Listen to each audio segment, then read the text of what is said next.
અમદાવાદમાં લગ્નની શરણાઈઓ વચ્ચે પથ્થરમારાની ઘટના સામે આવી। પોટલિયા 4 રસ્તા પાસે આવેલા વંદે માતરમ પાર્ટી પ્લોટમાં દીકરાના લગ્નમાં વરઘોડો આવ્યો અને અચાનક પથ્થરમારો શરૂ થઈ ગયો। રખિયાલના રહેવાસીને દીકરીના લગ્ન પ્રસંગમાં મહેમાનો ઝૂમી રહ્યા હતા, ત્યારે બાજુની ચાલીમાં રહેતા કેટલાક શખ્સો રમઝાન માસનું કારણ ધરી ડીજે બંધ કરાવવા પહોંચ્યા અને બોલાચાલી કરી। જોતજોતામાં ટોળાએ પથ્થરમારો કરી દીધો। ઉશ્કેરાયેલા ટોળાએ બે કાર અને અનેક બાઇકમાં તોડફોડ કરી। ડીજે વગાડવા જેવી નજીવી બાબતે થયેલા વિવાદમાં સ્થિતિ એટલી વણસી કે જાનને દુલ્હન લીધા વગર જ પરત વડોદરા जવું પડ્યું।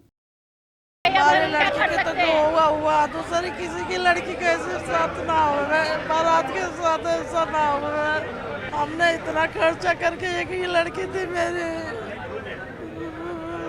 कल क्या हुआ, बारात आई ना तो उस टाइम में डीजे बजा था, तो अंदर एंट्री होता ही वो लोग ने पत्थरा मारना चालू किया, पत्थर मारना चालू किए क्योंकि वो डीजे का आवाज़ उन लोग के खिलाफ में थे, इसलिए पत्थरा मारना चालू कर दिया वो लोगों ने। फिर बाराती जितने थे सब भाग के निकल गया। शादी भी कैंसिल हो गया। शादी फिर वो कुछ नहीं बोले तो पत्थरा फेंकना चालू किया। ऐसा भी नहीं उनको फ़ोन करके बोल सकते, फ़ोन भी कर सकते हैं कि हमको डीजे तकलीफ कर रहा है, तो पुलिस आके उसका हस्बैंड करता। ऐसा वो डायरेक्ट पत्थरा मारना चालू कर दिए। हथियार में वो जो अपने फोटो का नहीं जिसमें शादी में लगता है वो लोखंड का एंगल, वो अंदर घुसते एंगल सब निकाल लिए। वो एंगल से मारना चालू किया सबको और सब पब्लिक सब भाग के अंदर गार्डन में गई। અમદાવાદ શહેરના પોટેલિયા 4 રસ્તા નજીક આવેલ વંદે માતરમ પાર્ટી પ્લોટ છે કે જ્યાં મોડી રાત્રે બે પક્ષો વચ્ચે મારામારીનો બનાવ બન્યો હતો। ખાસ કરીને વાત કરીએ તો આ જે પાર્ટી પ્લોટ છે કે જ્યાં લગ્ન પ્રસંગનું આયોજન કરવામાં આવ્યું હતું અને તે દરમિયાન તેઓ ડીજે વગાડી રહ્યા હતા લગ્ન પ્રસંગની અંદર, અને બાજુની ચાલીમાંથી કેટલાક લોકો છે તે આ ડીજેનો અવાજ ધીમો કરવા માટે ની રજૂઆત માટે અહીંયા પહોંચ્યા હતા। તે દરમિયાન બંને પક્ષો વચ્ચે ઉગ્ર બોલાચાલી થઈ હતી અને મારામારીનો બનાવ બન્યો હતો। ત્યારબાદ અન્ય કેટલાક લોકો આવ્યા હતા અને તેમના દ્વારા પણ અહીં મારામારી કરવામાં આવી હતી। ઉપરાંત જે બે ગાડી પડી હતી, બંને ગાડીઓના કાચ તોડવામાં આવ્યા હતા। કેટલાક જે મોટરસાઇકલ હતા તેઓને પણ નુકસાન પહોંચાડવામાં આવ્યું હતું। જ્યારે સમગ્ર ઘટનાની જાણ પોલીસને થઈ હતી ત્યારે ઉચ્ચ પોલીસ અધિકારીઓ પણ ઘટના સ્થળ પર પહોંચ્યા હતા અને સમગ્ર મામલો છે તે થાળે પાડ્યો હતો। હાલમાં શહેર કોરડા પોલીસ દ્વારા જે ક્રોસ ફરિયાદ બંને પક્ષની ફરિયાદ નોંધવામાં આવી છે અને લગભગ એક સગીર સહિત 7 જેટલા આરોપીઓ છે તેઓને ઝડપી લેવામાં આવ્યા છે અને આગળની કાર્યવાહી શરૂ કરી છે। જો કે આ સમગ્ર બનાવની અંદર કેટલા લોકો સામેલ હતા, કોણ કોણ હતા તે અંગે હાલમાં પોલીસ દ્વારા આસપાસના જે સીસીટીવી ફૂટેજ છે તે મેળવીને વધુ તપાસ શરૂ કરવામાં આવી છે। કેમેરામેન ખેંગા રાઠોડ સાથે ઋત્વિજ સોની, ન્યૂઝ 18 ગુજરાતી, અમદાવાદ। લગ્નના મંડપમાં મારપીટ અને તોડફોડથી અફરાતફરી મચી ગઈ। જીવ બચાવવા જાનૈયાઓ માંડવિયાઓ છુપાઈ ગયા અને દુલ્હનને લીધા વગર જ જાન વડોદરા પરત ફરી ગઈ। ઘટનાની જાણ થતાં ડીસીપી સહિત ઉચ્ચ અધિકારીઓએ સ્થળ પર પહોંચી મામલો કાબૂમાં લીધો। પોલીસે એક સગીર સહિત 7 આરોપીની ધરપકડ કરી વધુ તપાસ હાથ ધરી છે। જેના લગ્ન હતા તે યુવતીના પરિવારજનો પોલીસ સ્ટેશન પહોંચ્યા અને ન્યાયની માંગ કરી રહ્યા છે। शादी खाली नॉर्मल ऐसा खाली सिंदूर डाल दिया, जो हम लोग का रस्म था वो पैसा जो खुशी था कुछ नहीं हुआ। सब इधर उधर भाग गए, इधर उधर छुप गए। क्या हम लोग को खुशी मिली? माहौल था कि सब तलवार गुप्ती उप्ती लेके आए थे, मार रहे थे सबको, गाड़ी तो डाले। जैसे बारात अंदर गेट के अंदर आया, राम सिया राम जय श्री राम का गाना चालू हुआ, बाहर से पत्थरबाजी चालू हो गई। फिर बाहर से दौड़ाया गेट के अंदर, गेट कूद के सब अंदर आए। हम लोग कमरे के अंदर जाके छिप गए।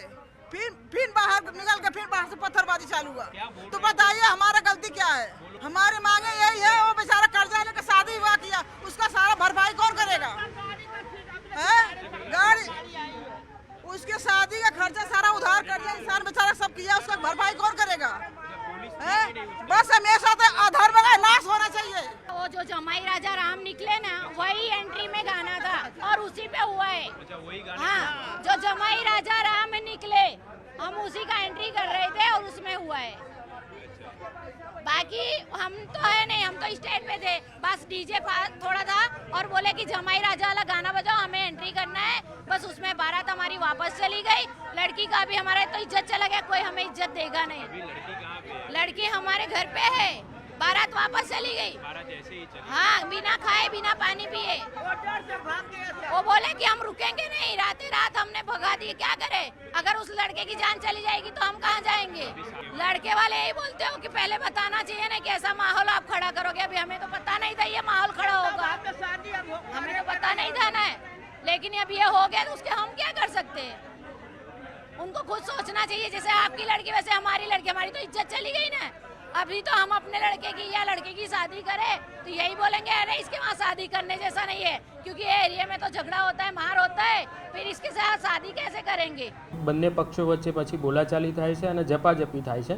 આ દરમિયાન ચાલીમાંથી અન્ય 10થી 15 જણા વ્યક્તિઓ પણ ત્યાં પહોંચી જાય છે અને બંને પક્ષે પછી બોલાચાલી અને ઝપાઝપી મારામારીનો બનાવ બને છે। આ બનાવ દરમિયાન ત્યાં પાર્ક કરેલી 2 ગાડી, એક સ્વિફ્ટ બ્રેઝા અને એક ઇકો ગાડીના કાચ તૂટેલા છે અને ત્યાં પડેલા બાઇકોમાં પણ નાનું મોટું નુકસાન થવા પામેલું છે।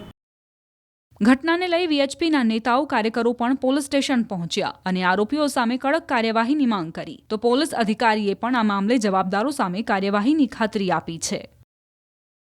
જો લગ્ન ગીત ગવાતા હોય અને વિધર્મીઓ હુમલો કરતા હોય તો આ ચલાવી લેવાય નહીં અને ગુજરાત સરકાર 30 વર્ષથી છે તો એમણે આના બાબતમાં કડક પગલાં લેવા જોઈએ। માનનીય સંઘવીજીને અપીલ કરું છું કે આ બાબતમાં વિડીયોમાં જે લોકો દેખાય છે હુમલાખોરો તેઓ બધાને પકડી અને કડકમાં કડક કાયદાનો અમલ કરી અને હિન્દુ પ્રજાને સંરક્ષિત કરવા માટેનો પ્રયત્ન કરવો જોઈએ। જય શ્રી રામ।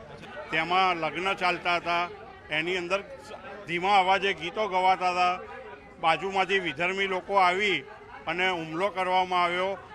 લગ્ન પણ ના થયા, જાન પાછી ગઈ। આ દેશની અંદર કેવી રીતે આ વસ્તુ ચલાવી શકાય? પોતાના દેશમાં લગ્ન ના કરી શકે લોકો?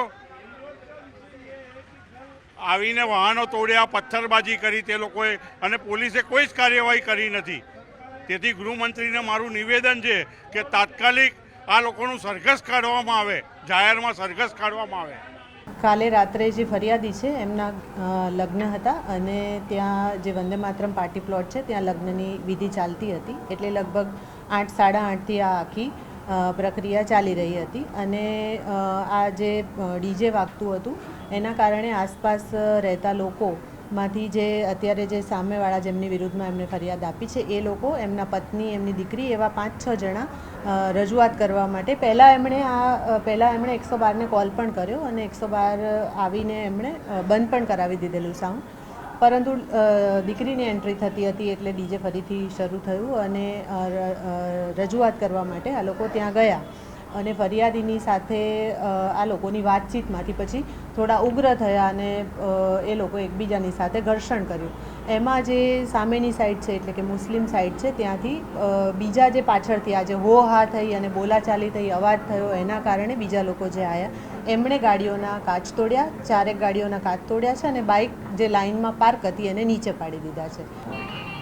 તરત જ જે આખી ઘટના બની પોલીસ તરત જ જગ્યા ઉપર પહોંચી ગયેલી અને પોલીસે ફરિયાદીને બેસાડીને ફરિયાદીએ જે પણ વાત કરી છે આખી જ વાત લઈ અને ફરિયાદ રજીસ્ટર કરી છે અને સામા પક્ષે પણ જે રજૂઆત હતી એ બાબતની પણ ફરિયાદ રજીસ્ટર થઈ છે।